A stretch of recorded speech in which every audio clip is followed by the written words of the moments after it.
Orígenes, afirmaciones y respuestas.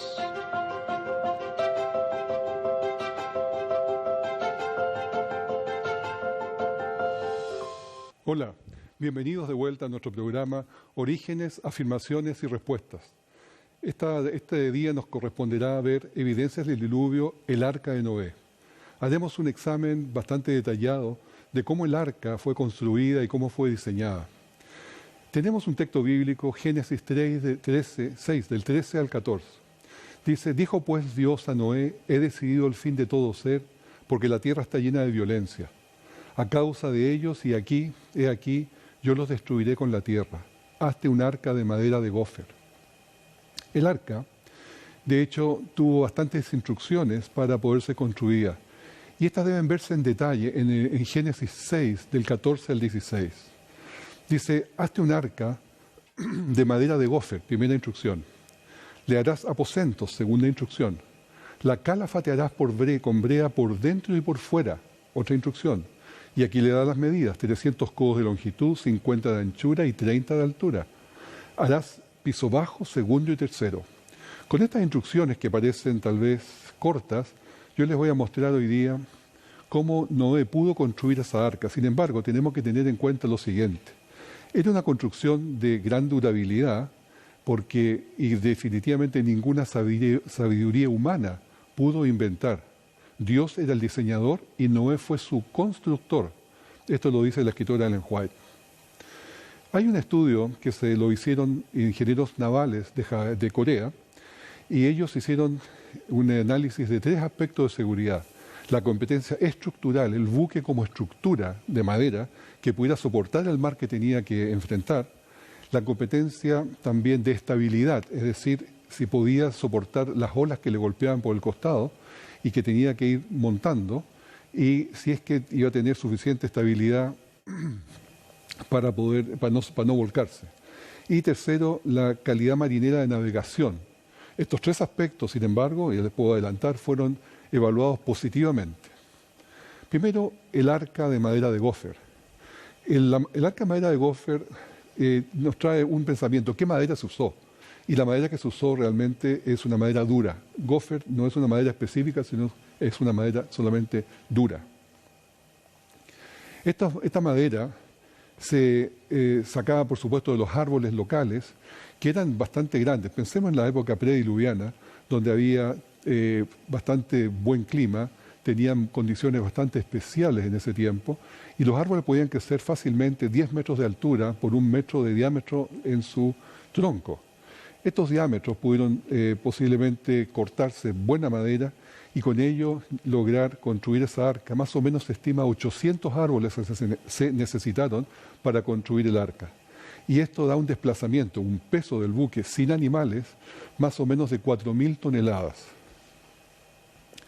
Ahora, ¿qué madera era? Tenemos acá un cuadro donde indica diferentes maderas con sus durezas. Pero la madera que debió ser elegida es una que está por arriba: Ebony o Lignum vitae, alguna de esas maderas que eran duras y, por supuesto, pesadas. Por supuesto, de una densidad más de 1.000 kilogramos por metro cúbico. Esto es una madera realmente que no flota, se hunde, pero es suficientemente dura para dar la resistencia al buque, que es lo que estamos buscando. La señora White también escribió que la caída no cambió la apariencia de la tierra de inmediato. Era todavía rica, había mucho oro y plata en abundancia. La raza era de gran estatura y fortaleza. Los árboles eran mucho más grandes, la madera de grano fino y muy dura como piedra. Así que, desde luego, tuvieron que enfrentar eso. Después, le dice como instrucción el Señor: le harás aposentos. Y los aposentos significan compartimentos, compartimentación dentro del buque. Y esto tiene un sentido naval tremendo. Un buque debe construirse con compartimentos, porque tiene algo que se llama el gran riesgo de que se llama la superficie libre. Este riesgo de la superficie libre es que cuando no está compartimentado el buque puede pasar lo que se ve en la imagen de arriba, es decir, una bodega que va de lado a lado, pero el buque cuando se ladea, cuando se escora, todo el material se le va para el lado. Por lo tanto, pierde su centro de gravedad en el centro y se va a un costado, y eso es un gran peligro de naufragar. Por lo tanto, ¿cómo se hace? Se hacen compartimentos, como se ve en la imagen de la derecha. Y estos compartimentos que ya están así separados, y muchos de ellos van a permitir que no haya superficies libres y haya gran peligro. Tenemos también instrucciones de que había de ser calafateada por dentro y por fuera. Ahora, la brea que se ocupó para calafatear el interior y el exterior no fue una brea de hidrocarburo, como muchas personas hacen objeciones, diciendo que todavía no había petróleo porque no había habido diluvio, según la interpretación creacionista. Pero estamos hablando de una brea de pino, que estaba perfectamente disponible en aquellos tiempos. Y una brea de pino, esta es la que estamos mostrando acá. Es una brea del pino, por lo tanto que se endurece enormemente. Tiene una densidad pero altísima, por lo tanto impermeabiliza de forma perfecta. Y esta brea se hacía con esta extraída de los pinos y es de una fabricación muy antigua y se ha usado para buques de madera para calafatearlo mucho antes que siquiera naciera la industria petroquímica. La viscosidad es aproximadamente 230.000 millones de veces la del agua. Bueno, ahora, ¿para qué también fuera de impermeabilizar se le dio esta instrucción a Noé? Por otra cosa que hoy día se ha entendido bastante bien, es por la resistencia al impacto, debido a que se hizo unas pruebas, y esto acá ayudó bastante, se hizo unas pruebas en el show científico Mythbusters, y allí se condujeron experimentos en superficies sin protección, sin brea y con brea. Y se puso un explosivo, C4, para producir un orificio. Cuando estaba sin brea, se hacía un orificio claramente. Pero cuando estaba cubierta con brea, calafateado por dentro y por fuera, el material, la madera, simplemente no hubo daño en la madera. Es decir, el calafateo produce una protección a la integridad de la madera enorme. ¿Justamente a qué? A todos los troncos que andaban flotando y el mar que estaba golpeando el arca. Por lo tanto, son instrucciones muy adecuadas cuando las aplicamos técnicamente. La longitud, 300 codos, 50 de anchura y 30 de altura. Ahora, esta longitud es bastante grande. El arca como buque, podemos decir, era bastante grande. Ahí tenemos un transatlántico en la imagen y ahí tenemos el tamaño verdadero del arca. El arca no era un botecito, así con casitas arriba y con jirafas saliendo por todos lados. El arca era un buque en serio. Y un buque en serio que se puede comparar con un camión o con una persona allá adelante. Y esta arca tenía unas proporciones muy importantes, muy interesantes, que es de 6:1, es decir, longitud comparado con anchura, 6:1.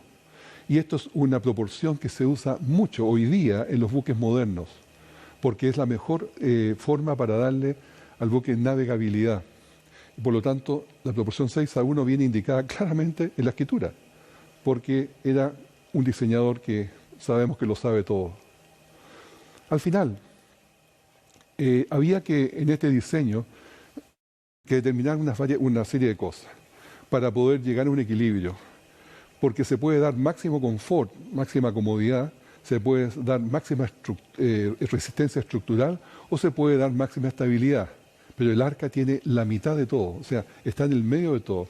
Ni máximo confort, ni máxima resistencia estructural, ni máxima estabilidad. Está al medio, porque era necesario que la gente ahí estuviera segura, con un buque resistente, con un buque que no golpeara para todos lados con una estabilidad exagerada y, por cierto, pudiera también navegar bien.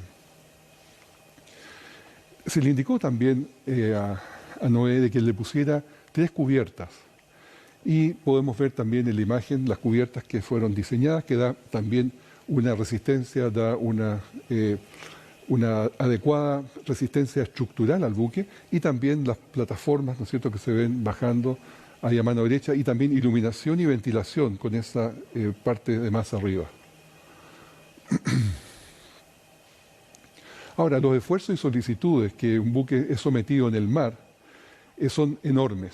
Y podemos ver acá cuando una ola está en el medio y el buque como se quiebra por el medio, o lo contrario, entre dos olas el buque tiene que también resistir así. Ese es un punto muy interesante, porque los buques de madera tenían este problema de que cuando tenían que soportar esto podían filtrar agua.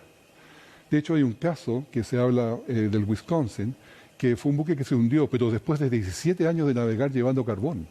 No fue un buque que se hundió el primer día que lo echaron al agua. Y esto lo usan los evolucionistas para decir, miren, como el Arca no pudo haber sido tan grande. Efectivamente se construyeron buques tan grandes y más grandes que este todavía. Así que está todo eso entendido y controlado. Ahora, la proporción que se le usó al Arca para poder navegar ahora bien también es 10:1, o sea, altura con longitud 10:1, otra proporción muy interesante. La estabilidad, que es el próximo análisis que se hizo, como podemos ver, también era bastante buena, porque tenemos el centro de gravedad al medio y tenemos la boyantez, que es el área que está bajo el agua, que también tiene un centro que se llama centro boyantez. Ambos son paralelos y esos son los que van devolviendo al buque a su posición vertical, a su posición normal. Y en este caso tenemos nosotros perfecta eficiencia, el buque podía aguantar hasta 60 grados de escora y no había ningún problema para volverse a su posición. Haciendo un pequeño análisis de los animales que tenía que llevar, tenemos que tener en claro que estos no son todos los animales que existen hoy día, porque se llevó solamente los animales ancestrales. Y voy a explicar un poco a qué me refiero con esto. Ahora, la mayoría de las plantas, los insectos y las especies marinas no entraron al Arca.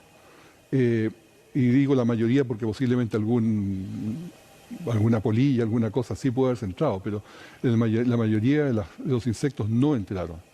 Y la estimación es creacionista, es que solamente deberían haber habido allí entre 2.000 y 8.000 especies. Así que toda esta especulación de que debían haber sido millones y millones de animales no es tal. Y es tan claro por lo siguiente. Teníamos 9.300 metros cuadrados de superficie disponible, como se ve allí, 9.300 metros cuadrados. Estos fueron ocupados por 28% por los mamíferos, que son 7.428 animales, macho y hembra. 4.602 pájaros, que ocupan solamente el 3%, y 3.724 animales, que son el 15% del área del Arca. Es decir, total 15.754 animales que ocupan el 46% de toda la capacidad del Arca. O sea, queda más de la mitad del Arca desocupada.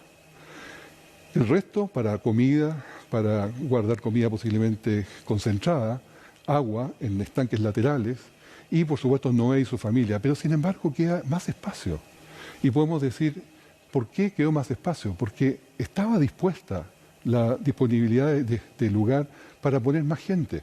Sabemos que solamente 8 aceptaron y entraron, pero pudo haber entrado más gente. Se lo había dispuesto que también pudiera haber espacio para personas que hubieran querido subir al Arca. No fue así, pero estaba dispuesto. Este es un informe que ha hecho John Woodmarup, que fue publicado ya hace algunos años. Ahora, el estudio se ha afinado un poco, a veces se disminuye un poco la cantidad de animales, pero estamos en general en esos números, en ese porcentaje. Comparando el área del Arca, 9.300 metros cuadrados, si lo comparamos, por ejemplo, con el Estadio Maracaná en Brasil, el área verde que tenemos allí son 7.140 metros. Y el Arca es más grande que eso, porque son 9.300 metros cuadrados. Podemos ver la cantidad de gente que cabe en esa área. Bueno, esa es el área que tenía el Arca. Así que cuando considera que el Arca era pequeña, que no iban a caber los animales, hay que pensarlo 2 veces. Una observación también que siempre se pregunta, si es que entraron o no los dinosaurios dentro del Arca.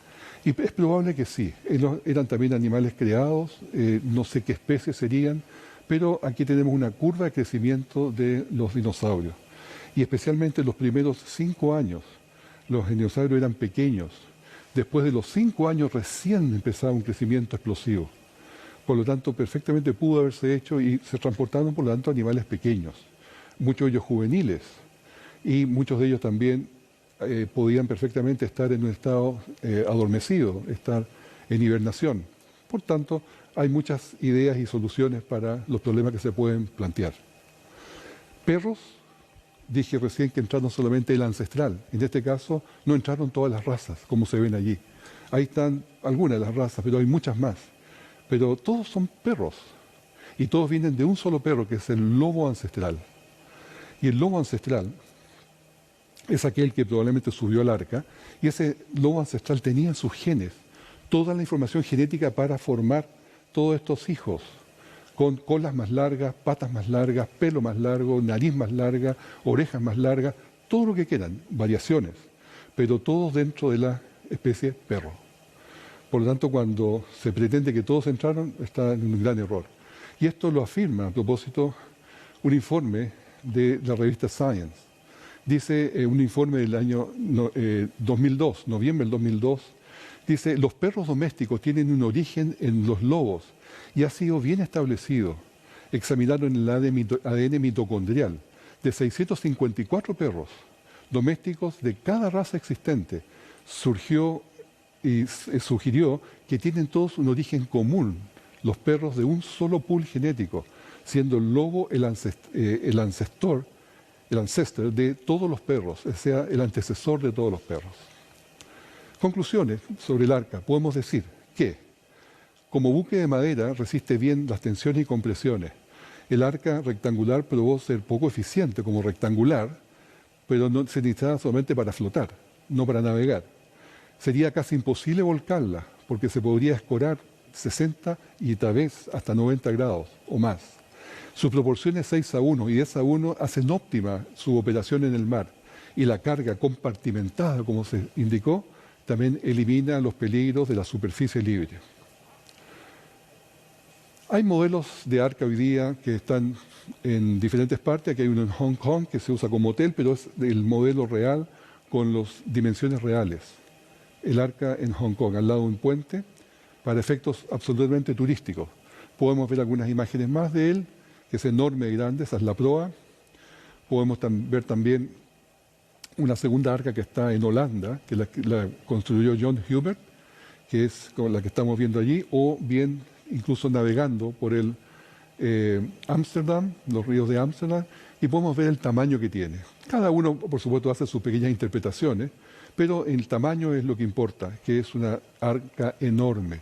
Y se está construyendo un nuevo proyecto aquí en Williamstown, en Kentucky, a 40 millas de Cincinnati, en Ohio, una nueva arca que va a ser del Answers in Genesis, y están poniendo allí una serie de esfuerzos, ya están puestas las columnas, y esa arca también va a ser para promoción de las cosas creacionistas. Esperamos que se inaugure, ojalá el próximo año, el año 2016.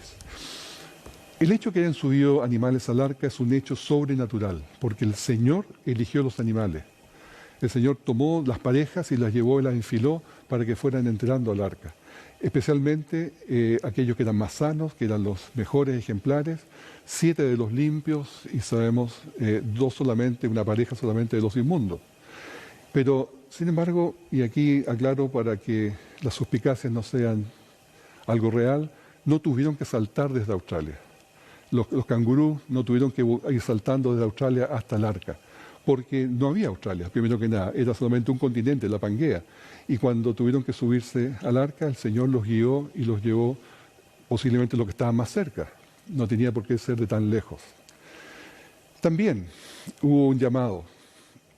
El Señor permitió que Noé hiciera el llamado por 120 años al arrepentimiento, a subirse, a cambiar la vida. Pensemos que en el tiempo ese había una vida corrupta, una vida llena de distanciamiento, de cosas simplemente que no estaban permitidas. Pero ellos decidieron no aceptar el llamado. Hizo el llamado final y finalmente la puerta se cerró. Y al cerrarse la puerta no hubo más oportunidad. Sabemos que esto, el arca, representa a la iglesia también. La iglesia llama al arrepentimiento, la iglesia llama a las personas a cambiar su estilo de vida, a cambiar su forma de pensar, a cambiar su actitud referente a Dios. Todos tienen la posibilidad de rechazarlo o aceptarlo, pero llega un momento que la puerta se va a cerrar. Y cuando se cierra, que es la venida del Señor, ya, y el retiro del Espíritu Santo, ya no habrá más oportunidad. Así que el momento es ahora, antes que la oportunidad pase. Cuando la oportunidad ya pasó, ya pasó. No hay segunda vuelta. Y sabemos que todos ellos ya tuvieron que desaparecer, tuvieron que ser destruidos. El año 600 de la vida de Noé, en el mes segundo, a los 17 días del mes, fueron rotas todas las fuentes del gran abismo y las cataratas del cielo fueron abiertas. Y allí el arca fue cuando tuvo que hacer su trabajo. Después de haber pasado todo ese año, 17 días en el mar, finalmente reposó sobre el monte Ararat, en Turquía. No estamos seguros si es el monte Ararat actual o se le puso el nombre Ararat debido a que se sabía la historia bíblica. Pero reposó, dice, entre dos montes. Hay una cita de la escritora Ellen White que dice que el Señor se acordó de Noé y como bajaban las aguas hizo que el arca descansara en la cumbre de un sistema montañoso, el que Dios en su poder había preservado e hizo que se mantuviera firme en toda esta violencia, hizo que se mantuviera firme en toda esta violenta tormenta. Estas montañas estaban separadas por poca distancia y el arca varó en una de ellas, después en otra, y esto se quedó finalmente allí y para no estar expuesta más al océano abierto. Esto dio gran alivio a Noé y a los que estaban en el arca.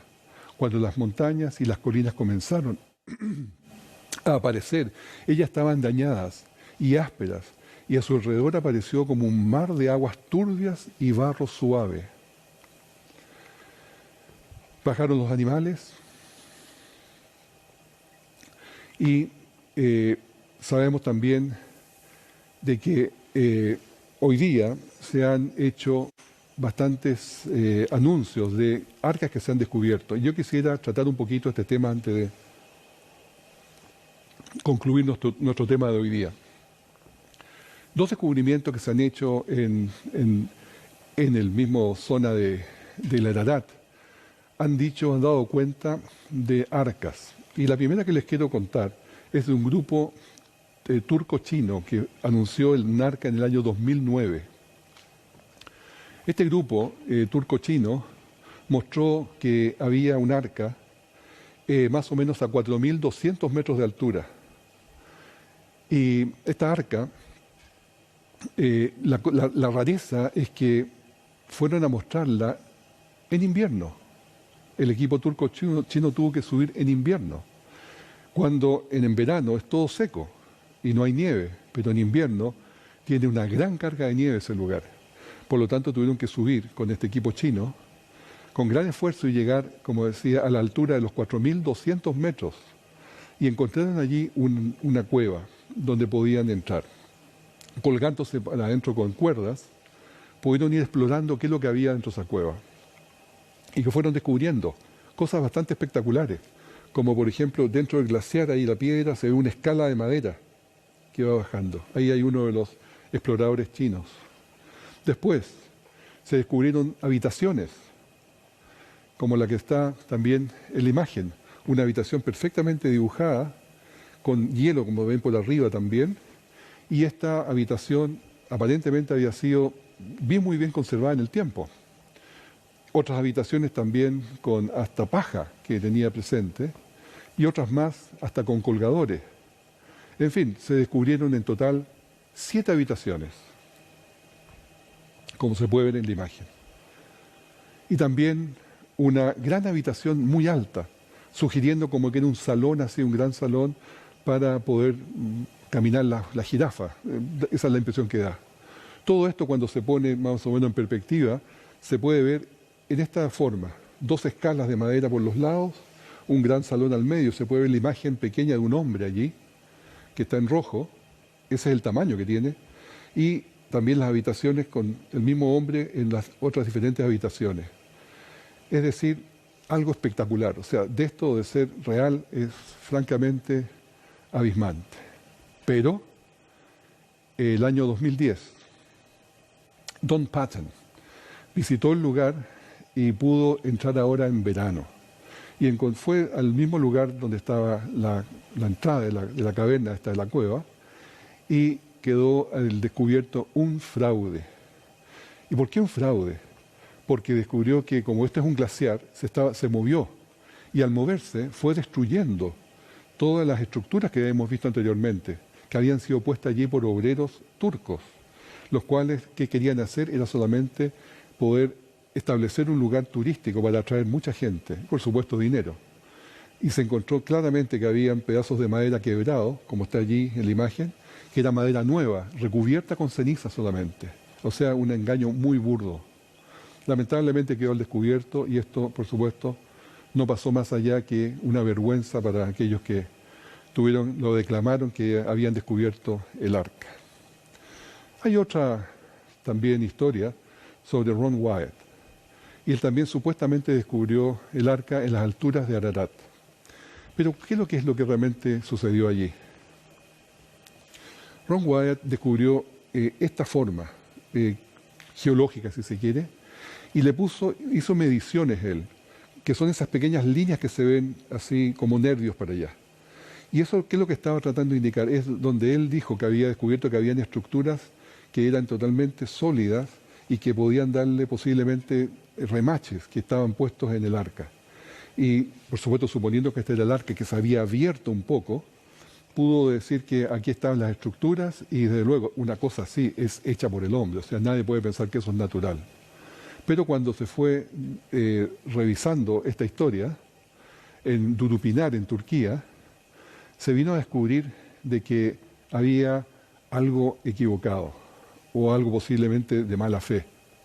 Y es que la estructura que él había medido, como la acabo de mostrar con las líneas y con las estructuras, los estancos y todo eso, era solamente forma geológica y no había ningún valor hecho por el hombre allí.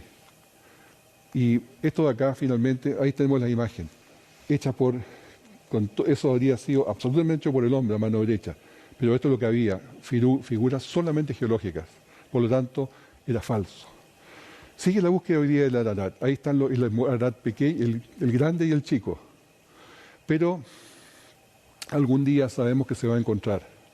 Efectivamente, hay muchos reportes de personas que han testificado de haber visto el arca partida en dos, metida dentro de los glaciares, los cuales muchos dijeron que incluso entraron, pero tenemos hoy día el testimonio solamente de personas. Y reposó el arca en el mes séptimo, a los 17 días del mes, sobre los montes de Ararat, y las aguas fueron decreciendo hasta el mes décimo, y en el mes décimo, el primero del mes, se descubrieron las cimas de los montes.